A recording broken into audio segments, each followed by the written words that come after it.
hear me? Perfect. Okay. How's everyone doing today? Already session number 7, and it's crazy to think that it's been going this quick. It's been awesome all the way. I'm super glad for all the support. For all you who continue to come out every Wednesday, it really means a lot. It means so much to me, because this is why I do it. I do it for people in my community, for people who want to learn more about fitness and weightlifting, nutrition, health, anything in general. This is why I do it. So I'm just super glad you took the time out of your busy schedules to take some time and talk about fitness on a Wednesday night. So thank you so much. All right, as always, my Gmail is here down below, Instagram handle, and then my name right here. So. Okay, so yeah, on the roadmap here. So yeah, we're on session number 7. We're going to be talking about fast weight loss today and why it's not necessarily good. You shouldn't be losing weight super fast. So we're going to be going into that and talking about how you should be losing weight and what you should be doing and what you shouldn't be doing and such. So yeah, that's what we're doing today. And yeah, so perfect. That's there. And then housekeeping, as always, same Zoom ID. And if this is your first time, please put your email in the chat function below, just so I can put you on the email blast I send out for information regarding future sessions. So please do that. Please do that if you haven't already. And please tell a friend who might be interested, because I really appreciate getting more people on the session. So yeah, that's great. And also please subscribe to my YouTube. I just actually posted a workout video this weekend, my first workout vlog. So yeah, you can go check that out on my YouTube channel. So that editing, everything's all finished. So yep. And also, yeah, if you have any questions, don't hesitate to ask them at the end. At the end, we'll have a question period. If you don't feel 100% comfortable to maybe ask your question over the mic, you can always type in the comment function and send me a message there. And I'll just say that question out to the group, and then we'll discuss that. So you got 2 options there if you want to ask questions. But please do ask questions. It really does help not only you, but it'll help everyone else too, because I guarantee you, if you have that question, other people have that question as well. So please do not hesitate. So as always, we're going to do a little recap about our last session. Our last session was regarding if you should be lifting weights. Regardless, you don't have to just be a bodybuilder to lift weights. Lifting weights is very, very important. First, we shouldn't listen to the myths that come along with lifting weights. So for women especially, they might say, I don't want to get bulky, or, I don't want to get too big, or I don't. Now, realistically, that won't happen. It takes years and years of building muscle. It's very hard, even for someone who is a bodybuilder who wants to lift weights and gain muscle. It's very tough to gain muscle. In fact, as an estimate, if you think it's tough to lose fat, it's about 10 times harder to gain muscle. So what that means is that you won't get too bulky, is what I'm saying. If you lift weights, it just won't happen. So the second thing is, people say, oh, I just want to tone. I just want to lift weights to tone. And the truth about that is, that's not a real thing. You don't tone your muscles by lifting weight. Muscle cells and fat cells are 2 different things. If you lift weight, you will be working on those muscle cells. And if you eat in a caloric deficit and do cardio, you'll be burning fat. So if your goal is to burn fat, you need to be in a caloric deficit. But you can't spot reduce fat by doing arm curls. So for example, if I want to lose body fat on my arms, I can't do arm curls and I'll lose fat. It doesn't work like that.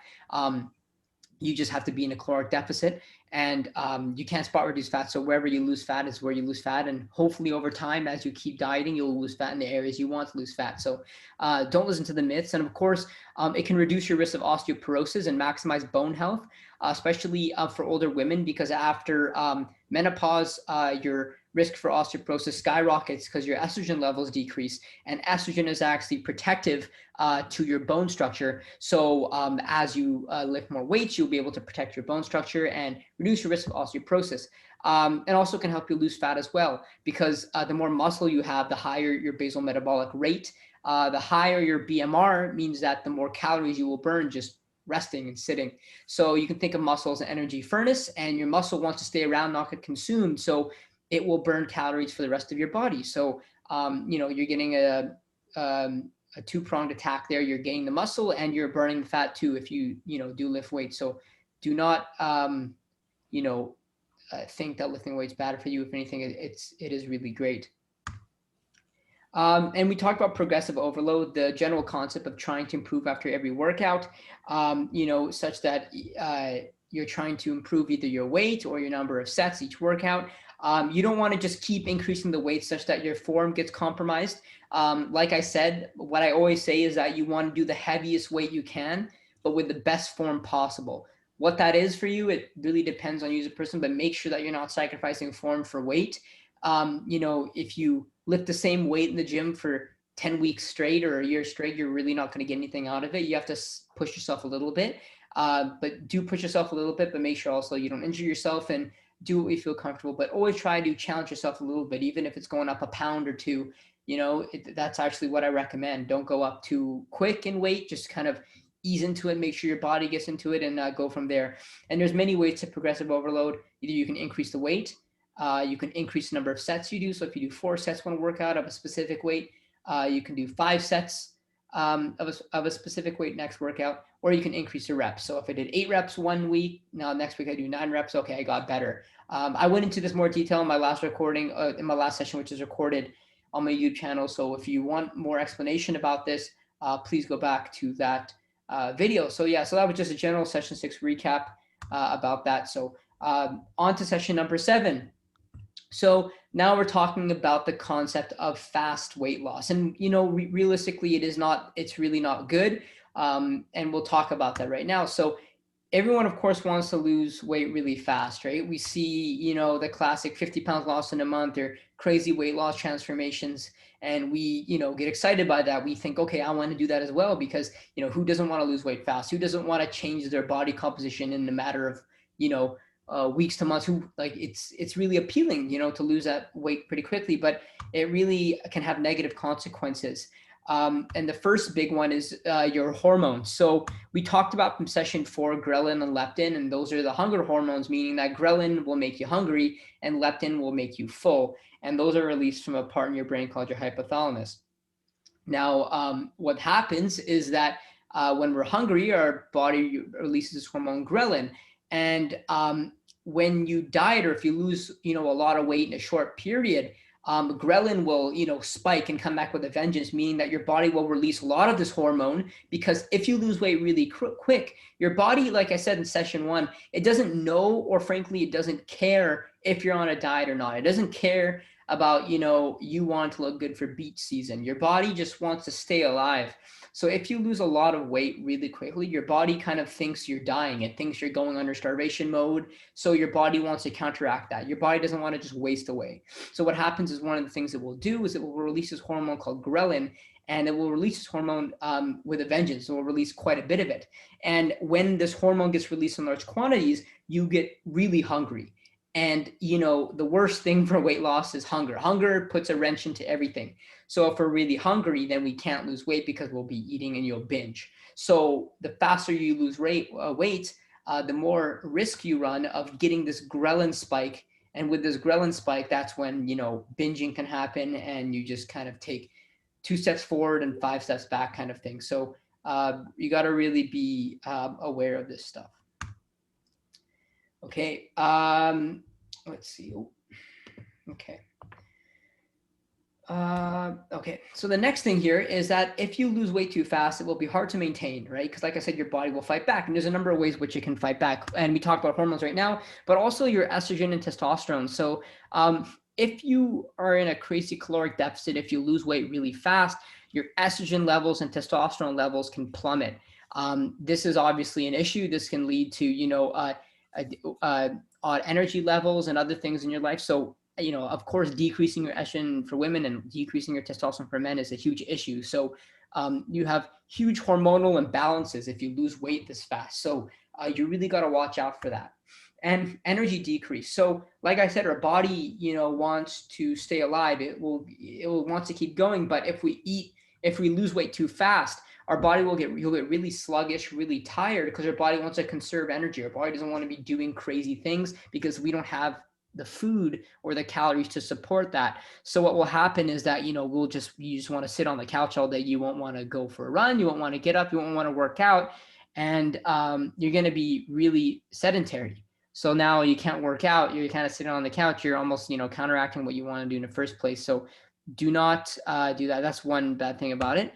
And then body temperature decrease. So a lot of people report when they lose weight really fast, or if they're in a really, heavy caloric deficit, they'll feel cold. And that's just because of something called non-exercise activity thermogenesis, also known as NEAT.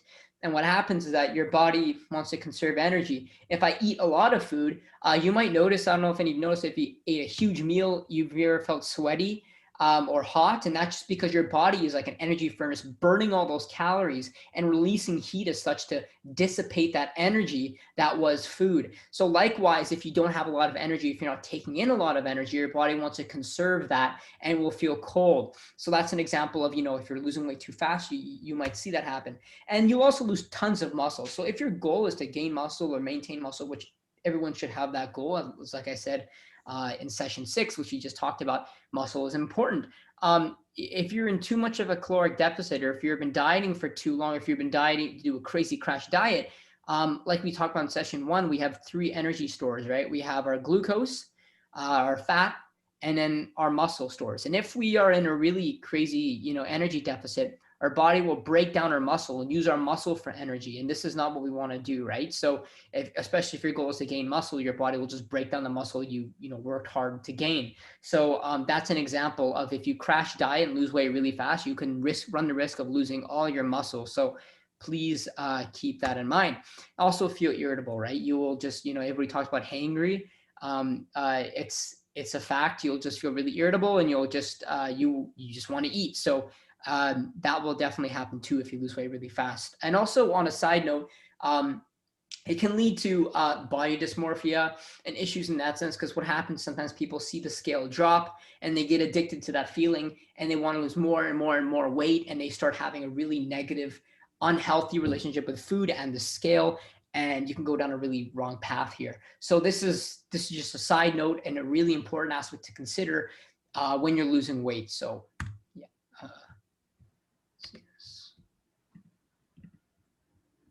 Why is that not working? For some reason it's not working here. Okay. Okay, sorry about that. Some technical issues there.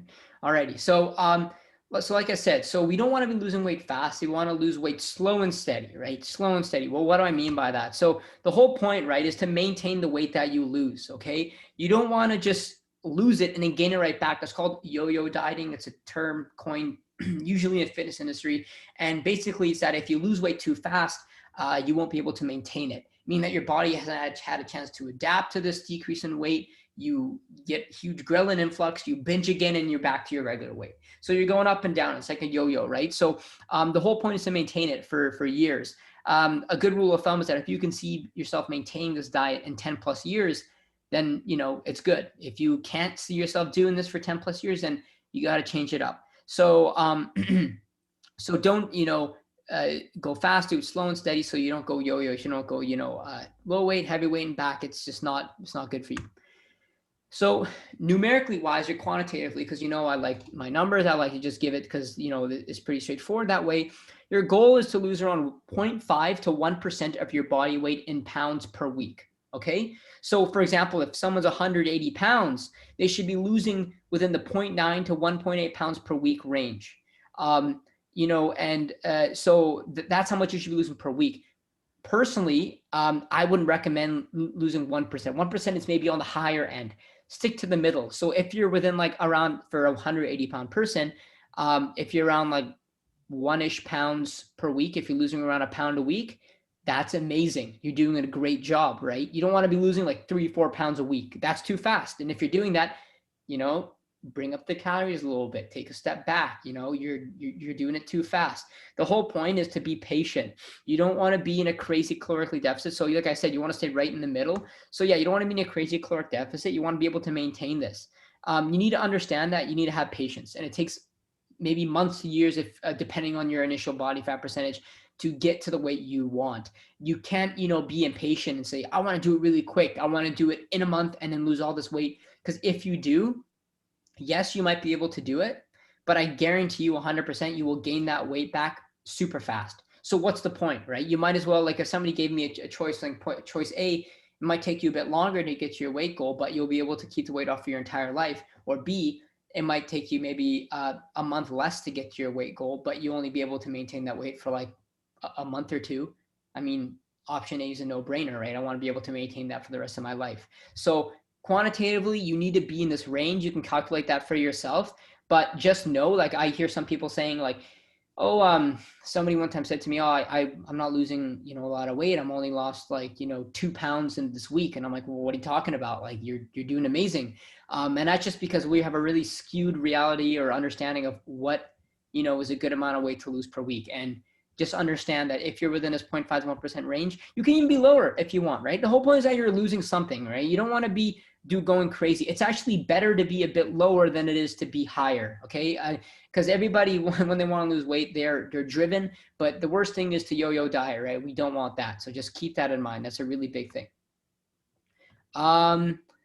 Let's see. Did I have any other things to say here? Yeah. So, and last thing too, I want to say about this is that you need to be patient. You can't compare yourself to other people as well. So if other people, have an easier time losing weight, that's just up to genetics, and it's up to a lot of different things. There are things you can't control. So when it comes to your weight loss journey, or if you're interested in losing weight, you need to be focused on what specifically your body can do and what specifically how you can maintain that weight. So when it comes to it, you really need to understand that like it's a long journey and it takes time, but it's worth it if you do it right. So just keep in this range right here, this 0.5 to 1%, and everything will work out great. So technically, yeah, that's the end of this session here. I have the recipe of the week. There's none for this week, but for next week, I have a good recipe that I really want to bring up, and especially for next week as well, for session number 8.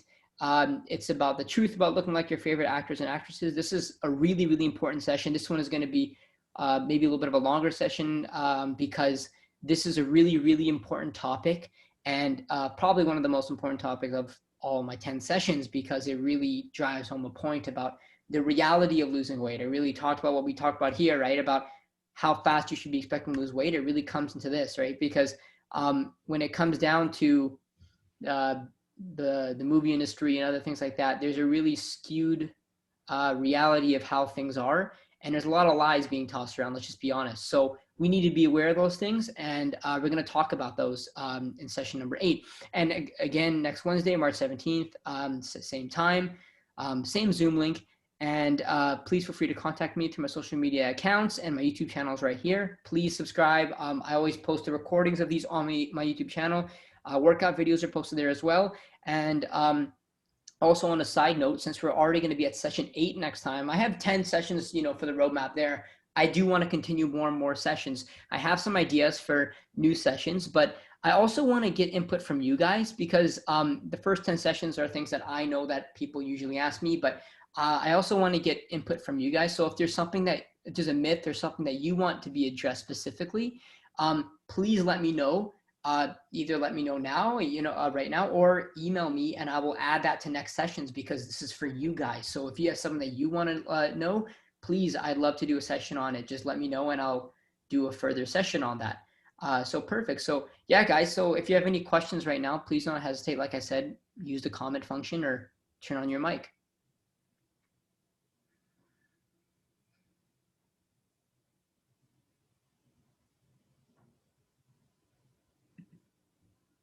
No questions, guys? Any questions? Can be anything. It's not a... Renee, I'll go. I have a question for you. Sure, perfect. Yep. So as you get older, your body's getting less efficient at utilizing the fuel. Are you constantly adjusting your caloric for the rest of your life up just to maintain what you have? Yeah, it's a really good question. So, when you get old, of course, your basal metabolic rate, or when you get older, your basal metabolic rate will, of course, change and fluctuate. But you really shouldn't have to account for it. Really, anyone who loses weight, what happens is that during a weight loss journey, let's say you do 5 months of weight loss, it won't just be a straight, from point A to point B. You will be losing weight a good amount, and then you'll plateau for a bit. And then from there, you'll have to adjust your calories, maybe decrease them a little bit more. So let's say someone has a 2,000 calorie diet. If I'm eating 1,700 calories, 300 calorie deficit, let's say I'm eating 1,700 calories and I'm losing weight really good consistently for like 5-6 weeks. And I notice on the 7th, 8th week, oh, I'm hitting a bit of a plateau. Then I decrease my calories a little bit more. Now, what will happen is that that's not just for people, older individuals, it happens for everybody. So no matter how old you are, you're going to hit weight loss plateaus. You're going to hit walls. It's pretty normal. So when it comes to the question of does some of this stuff not apply to older individuals? I would say, no, like it 100% applies. It's the same. Now, what might be different is the time scale. So maybe a younger person might be able to lose the weight in, let's say, 3 months. The older might take maybe 6-7 months. So time scale wise, yes, that can be different. It might increase a little bit. And that's also based on the initial amount of body fat you have. But, that just comes down to patience. So the actual strategy of losing the weight doesn't change, but the time scale might increase as you get older. Perfect. Oh, we got on to how do you keep the weight off after you lose it initially? So that's just also, good strategy. So if you keep the weight off, it's all a point. That's what I advocate for in my recipes of the weeks and my other sessions about eating low calorically dense, high volume food. So if you're just eating, chicken, broccoli, and rice, or really bland foods, and you eat that food and you get to your desired weight, you can't maintain that weight with that kind of food and that type of diet. The whole point is to get to a level of body weight you can maintain, right? But also know that, hey, I can maintain this weight still eating the foods I like. So you can maintain the weight you have if you, like I said, go slow with your diet and eat, don't like totally cut out foods, have, high volume foods, but maybe eat foods that are lower calorically dense, like use less oils in your pan. Instead of sugars, maybe use 0 calorie sweeteners. Instead of milk, full fat milk, use cashew milk. So like I said, I can still have pancakes, right? But I make protein pancake recipes is significantly lower in calories than regular pancakes. So you've got to just substitute out things, still have the food you like, but substitute out, ingredients that are high calorically dense for ingredients that are lower calorically dense. So that's basically, long story short, there. So yeah. So hopefully that answers everybody's questions. One more. How often should you be exercising to keep the weight off? It really depends on you. For weightlifting, it depends like what you mean by exercising. So that's kind of a really big question, because depending on how hard or you work out or how intense you work out, the intensity at which you work out and how many days you work out is inversely proportional. So if you work out really hard per session, you don't have to go every day. But if you don't work out that hard, then maybe you have to increase the amount of days you go. So one rule of thumb I do say is that try to get your 10,000 steps per day. Try to go for walks every day if you can. That's a great way to lose weight. Walking, it's not too strenuous on your body, and everyone can do it. So that's one thing I would maybe add to that, is go for walks daily. So, okay. I think that's it. Thank you so much again, guys, for your support. Like I said, next session will be really important. I'd love to see you all there. And if you know somebody who would really enjoy it, please let them know. And because I like to have more people for these sessions, that'd be awesome. So thank you so much, guys, and have a good rest of your day.